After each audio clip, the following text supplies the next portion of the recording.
এই হলো অবস্থা। তো টিস্যুর পেপার তো এখানে ছিলেন না, কিনে নিয়েছি। আমার দেয় না। দুই বাবুর্চি কষ্ট করে পাক শাক, এখন পরিশেষে কেউ খাইতেছে মুড়ি, কারাই মুইছে রেজেকে নাই।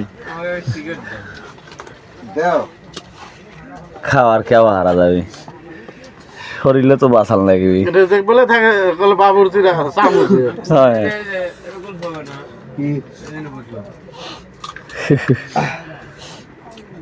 আমরা মাইরের বাবুর্চি হইলে আমরা দিলো আর। তবে একটা কথা বলি, বলে খাওয়া কিন্তু তৃপ্তি হয়েছে ভাই। আচ্ছা আলহামদুলিল্লাহ, আপনারা তৃপ্তি পালে বাবুর্চি গারে খাওয়া দাওয়া রান্নার পুরস্কার। হ্যাঁ বরাবর খাই আমরা আজ পরিষ্কার করছি ভাই। না যে কষ্টটা আমরা পরিষ্কার করছি, পাকাইছে পাকা নিলে আমরা পরিষ্কার করে দিছি, আগের কাম করে দিছি।